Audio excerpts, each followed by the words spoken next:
We head to the final week of the regular season. West Branch on the road up to Alburnett, and a chance to win the Class 1A District 5 championship outright as the Bears and the Pirates match up. Bears undefeated, Pirates with that one loss. And Matt, big implications here with this one as the Bears need the win to secure that #1 seed for the postseason. Yeah, certainly. I mean, of course we want to win, and if we win, kind of everything else goes out the window. You know, we'd be District 5 champions, have the #1 seed, et cetera, on down the line. So, but if we were to lose, we would kind of have to bank on Wilton beating North Cedar. And so regardless if we lose, if Wilton wins, no matter what, West Branch is going to be the #1 seed. So, and then whether there's co-champions or whatnot, that'll all kind of work itself out. But, importantly, we'd be a #1 seed if Wilton wins, regardless of what we do.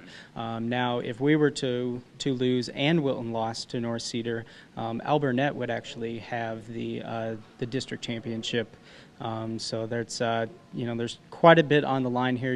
After the game last week, we did clinch the at least a share of the district title, but there's still a lot left to be done here in terms of seeding.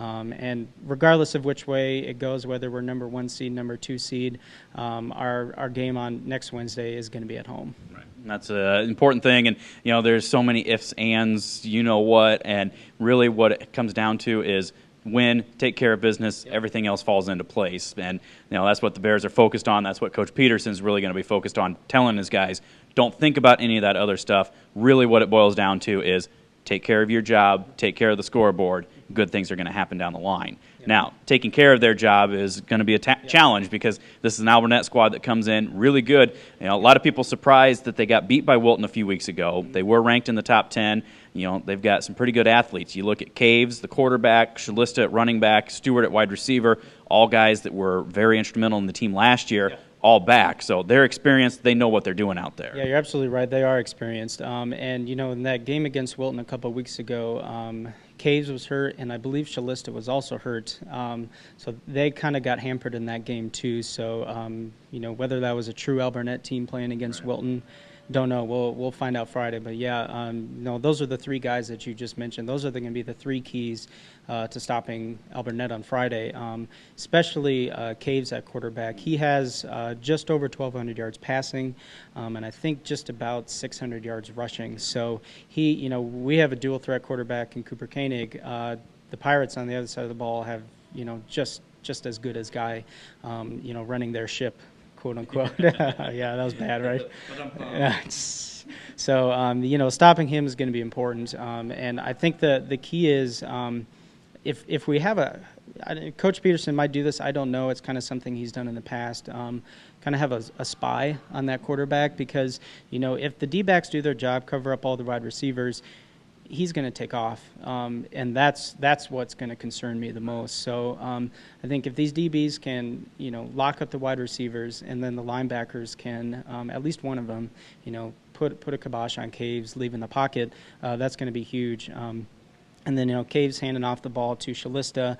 He has, I think, just about 800 yards rushing on the season. So he can, tote the mail as well and provide a good, backup to Caves if he's not throwing the ball or running the ball well. And then I think just about 50% of Caves' passing yards have gone to Jordan Stewart, excuse me, at the wide receiver. He has just about 500 yards receiving, and five of